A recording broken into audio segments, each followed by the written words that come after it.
ଜୟ ଜଗନ୍ନାଥ। ଯଶୋବତୀ ନିଜ ଗର୍ଭରୁ ଜନ୍ମ ନ ଦେଇ ମଧ୍ୟ ସେ କୃଷ୍ଣଙ୍କର ଶ୍ରେଷ୍ଠତମ ମା, ଏହାର ପ୍ରମାଣ ଦେଇଛନ୍ତି ଦ୍ୱାରକାଧୀଶ କୃଷ୍ଣ ପ୍ରଭାସ ଯଜ୍ଞପୀଠରେ। ଉପପ୍ରଳୟରେ ଜଳେ ଦ୍ୱାରକା ନାଶ ଯିବ ଜାଣି କୃଷ୍ଣ ଦ୍ୱାରକାବାସୀଙ୍କ ସହ ପ୍ରଭାସ କ୍ଷେତ୍ରକୁ ଚାଲି ଆସିଛନ୍ତି ଏବଂ ସେଇଠି ହେଉଛି ଯଜ୍ଞ। ଯଜ୍ଞରେ ଯୋଗ ଦେବାକୁ ନିମନ୍ତ୍ରଣ କରାଯାଇଛି ମୁନି ଋଷିମାନଙ୍କ ଠାରୁ ଆରମ୍ଭ କରି ରାଜନ୍ୟବର୍ଗ ଓ ବନ୍ଧୁବାନ୍ଧବମାନଙ୍କୁ। ନିମନ୍ତ୍ରଣ ଦାୟିତ୍ୱରେ ଅଛନ୍ତି ଦେବକୀ। ସବୁଠୁ କୌତୂହଳର ବିଷୟ ଯେ ତାଙ୍କ ନିର୍ଦ୍ଦେଶରେ ସମସ୍ତଙ୍କୁ ନିମନ୍ତ୍ରଣ କରାଯାଇଥିଲେ ମଧ୍ୟ ବ୍ରଜପୁର ବାଦ ପଡ଼ିଛି। ଏହା ଦେବକୀ ଜାଣିଶୁଣି କରିଛନ୍ତି, କାରଣ ସେ ଚାହାନ୍ତି ନାହିଁ ନନ୍ଦ ଯଶୋଦାଙ୍କ ସହ ବ୍ରଜପୁରର ଲୋକମାନେ ଏଥିରେ ଯୋଗ ଦିଅନ୍ତୁ। ଯଶୋମତୀଙ୍କ ପ୍ରତି ତାଙ୍କ ଭିତରେ ରହିଛି ଈର୍ଷା, କାରଣ ଜଗତ ସାରା ଯଶୋମତୀଙ୍କୁ କୃଷ୍ଣଙ୍କର ମା ବୋଲି ସ୍ୱୀକାର କରାଯାଇଛି। ସେ କୃଷ୍ଣଙ୍କୁ ଜନ୍ମ ଦେଇଥିଲେ ବି ଲୋକଙ୍କ ଆଖିରେ ଏହା ଶ୍ରୁତି ଭାବରେ ରହିଯାଇଛି। ସେ ହଜିଯାଇଛନ୍ତି ଯଶୋମତୀଙ୍କ ଛାଇ ଭିତରେ। ଏକଥା ନାରଦ ମୁନି ତୁରନ୍ତ ନନ୍ଦରାଜାଙ୍କୁ ଜଣାଇଦେଲେ। ସେ ଭାବିଥିଲେ କୃଷ୍ଣଙ୍କ ପ୍ରଭାସ ଯଜ୍ଞକୁ ବ୍ରଜବାସୀଙ୍କୁ ନିମନ୍ତ୍ରଣ କରା ନ ଯାଇଥିବା ଜାଣି ନନ୍ଦରାଜା ଦୁଃଖିତ ହେବେ। ଯଶୋମତୀ ବିଳାପ କରିବେ ଓ ବ୍ରଜବାସୀ ଦୁଃଖରେ ଭାଙ୍ଗି ପଡ଼ିବେ। କିନ୍ତୁ ବ୍ରଜବାସୀ କହିଲେ, ବନ୍ଧୁବାନ୍ଧବ ଗଣ୍ୟମାନ୍ୟ ବ୍ୟକ୍ତିମାନଙ୍କୁ ଶୁଭ ଅନୁଷ୍ଠାନରେ ଯୋଗ ଦେବାକୁ ନିମନ୍ତ୍ରଣ କରାଯାଏ, କିନ୍ତୁ ପରିବାର ଲୋକଙ୍କୁ ନୁହେଁ। ପୁଅର ବାହାଘରକୁ କ'ଣ ପିତା ମାତାଙ୍କୁ ନିମନ୍ତ୍ରଣ କରାଯାଏ? କୁଟୁମ୍ବକୁ ନିମନ୍ତ୍ରଣ କରାଯାଏ? କୃଷ୍ଣ ଆମର ନନ୍ଦରାଜା, ଯଶୋମତୀ ରୋହିଣୀ ତାଙ୍କର ପିତାମାତା। ଆମେ ସବୁ ସଖା ସହୋଦର। ଆମକୁ ନିମନ୍ତ୍ରଣ କ'ଣ? ଆମେ ଆମ କୃଷ୍ଣ କରୁଥିବା ଯଜ୍ଞକୁ ଯିବୁ। ବ୍ରଜପୁରରେ ବିପୁଳ ଉନ୍ମାଦନା ଖେଳିଗଲା ପ୍ରଭାସ ଯିବା ପାଇଁ। ଗୋପାଳକୁଳ ତ ଯଜ୍ଞକୁ ନେବେ କ'ଣ?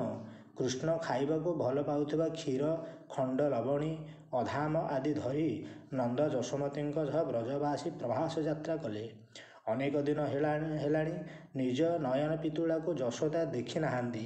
ଅନେକ ଦିନ ହେଲାଣି ଗୋଗୋଷ୍ଠରୁ ଫେରିବା ପରେ ତା ଦେହ ମୁଣ୍ଡରୁ ଧୂଳି ଝାଡ଼ି ଦେଇ ନାହାନ୍ତି ନିଜ ପଣତକାନିରେ। ଆନନ୍ଦରେ ଅଧୀର ହୋଇ ପୂର୍ବ ସ୍ମୃତିକୁ ସବୁ ସାଉଁଟି ତାଙ୍କ ଆଖିରୁ ଲୁହ ଝରି ପଡ଼ୁଛି। କହ୍ନେଇର ଦୁଷ୍ଟାମି ଅଳି ଅର୍ଦ୍ଦଳିରେ ଘଷି ମାଜି ହୋଇଥିବା ଦେହରେ ଅପୂର୍ବ ପୁଲକ ସୃଷ୍ଟି ହେଉଛି। ପ୍ରଭାସ କ୍ଷେତ୍ରରେ ତାକୁ ଦେଖିଲେ ତା ମୁଣ୍ଡ ଆଉ ସେ ପଣତକାନି ଘୋଡ଼େଇ ଦେବାକୁ ସେ ବ୍ୟାକୁଳ ହେଉଛନ୍ତି। କିନ୍ତୁ ଦୁର୍ଭାଗ୍ୟ ଯେ ଯଜ୍ଞମଣ୍ଡପ ପାଖକୁ ଯିବାକୁ ବ୍ରଜବାସୀମାନଙ୍କୁ ଦ୍ୱାରପାଳ ମନା କରିଦେଲା। ଯେତେ ବୁଝାଇଲେ ମଧ୍ୟ ସେମାନଙ୍କୁ ଭିତରକୁ ଛଡ଼ାଗଲା ନାହିଁ। ବ୍ରଜବାସୀ ତ ଗାଉଁଲି ଗୋପାଳ, ସେମାନେ ଯଜ୍ଞ ପରିବେଶର ଶୃଙ୍ଖଳାକୁ କ'ଣ ବା ବୁଝିବେ? ସେମାନେ ହୋ ହଲ୍ଲା ଆରମ୍ଭ କରିଦେଲେ। ସେମାନେ କହିଲେ, ଆମେ ଭିତରକୁ ଯିବୁ ଓ ଆମ କୃଷ୍ଣଙ୍କୁ ଦେଖିବୁ। ଏ ଖବର ଦେବକୀଙ୍କ କାନରେ ପଡ଼ିଲା। ସେ ଘଟଣାସ୍ଥଳକୁ ଆସିଲେ। ନନ୍ଦ ଓ ଯଶୋମତୀଙ୍କୁ ଦେଖି ତାଙ୍କ ଭିତରେ ଈର୍ଷାର ନିଆଁ ଜଳି ଉଠିଲା। ସେ ଯଶୋମତୀଙ୍କୁ ନ ଚିହ୍ନିଲା ପରି ଅଭିନୟ କରି କହିଲେ, ତୁମମାନଙ୍କୁ ତ ନିମନ୍ତ୍ରଣ କରାଯାଇ ନାହିଁ। ଅଯାଚିତ ଭାବରେ ଆସିବା ଶୋଭନୀୟ ନୁହେଁ। ଏତିକି କଥା କ'ଣ ତୁମକୁ ଜଣା ନାହିଁ? ଯଶୋମତୀ କହିଲେ, ଦେବକୀ, ପୂର୍ବ କଥା କ'ଣ ତୁମେ ଭୁଲିଗଲଣି? କହ୍ନେଇକୁ କଂସ ହାତରୁ ବଞ୍ଚାଇବା ପାଇଁ ତୁମେ ତାକୁ ମୋ ହାତକୁ ଟେକି ଦେବାକୁ ଯମୁନା କୂଳରେ ଶପଥ କରିନଥିଲ କି? ତାକୁ ମୁଁ ମୋ ସ୍ତନରୁ କ୍ଷୀର ଦେଇ ବଡ଼ କରିଛି। ମା ହିସାବରେ ତା ପାଖକୁ ଯିବାକୁ ମୋତେ ତୁମେ ବାରଣ କରୁଛ କିପରି? ମାତୃତ୍ୱ କ'ଣ ତୁମ ପାଖରେ ନାହିଁ? ଦେବକୀ କହିଲେ, ଯଶୋମତୀ, ତୁମେ ଯାହାକୁ କ୍ଷୀର ଦେଇ ବଢ଼େଇଛ ତାକୁ ମୁଁ 10 ମାସ ଗର୍ଭରେ ଧାରଣ କରିଛି। ଗର୍ଭଧାରିଣୀ ହିଁ ପ୍ରକୃତ ମା। ତୁମେ କୃଷ୍ଣର ମା ବୋଲି କହିବା ଅବାସ୍ତବ। ଏମିତି ଦୁଇ ଜନନୀଙ୍କ ଭିତରେ ଉଚ୍ଚବାଚ ଲାଗିଥିଲା ବେଳେ ନାରଦ ପୁଣି ଆସି ସେଠାରେ ପହଞ୍ଚିଗଲେ। ଏତେ ବଡ଼ ଯଜ୍ଞ, ସ୍ୱୟଂ ଦ୍ୱାରିକାଧୀଶ କୃଷ୍ଣ ସୁବୋଧରେ ଯଜ୍ଞରେ ଆହୁତି ଦେଉଛନ୍ତି। କେତେ ଋଷି, ମହର୍ଷି, ମହାତ୍ମା ଉପସ୍ଥିତ ଅଛନ୍ତି। ଏପରି ସ୍ଥଳେ ଦେବକୀ ଓ ଯଶୋମତୀଙ୍କ ତର୍କ ବିତର୍କ ଅଶୋଭନୀୟ। ସେ ସେମାନଙ୍କୁ ପ୍ରସ୍ତାବ ଦେଲେ, ପ୍ରତ୍ୟେକ ସେଇଠି ଥାଇ କୃଷ୍ଣଙ୍କୁ ଡାକନ୍ତୁ। ଯାହା ଡାକରେ ଯଜ୍ଞ ଛାଡ଼ି କୃଷ୍ଣ ଧାଇଁ ଆସିବେ, ସେ ହେବେ ତାଙ୍କର ମା। ଅପୂର୍ବ ଏ ଦିବ୍ୟଲୀଳା ଦେଖିବାକୁ ସ୍ୱର୍ଗର ଦେବତାମାନେ ମଧ୍ୟ ବ୍ୟାକୁଳ ହୋଇ ଉଠିଲେ। ଗର୍ଭଧାରିଣୀ ମାର ଅଭିମାନ ନେଇ ପ୍ରଥମେ ଦେବକୀ ଡାକିଲେ, ହେ କୃଷ୍ଣ, ହେ ଦ୍ୱାରିକାଧୀଶ, ହେ କଂସାରୀ, ମୁଁ ତୋର ଗର୍ଭଧାରିଣୀ ମା ଡାକୁଛି।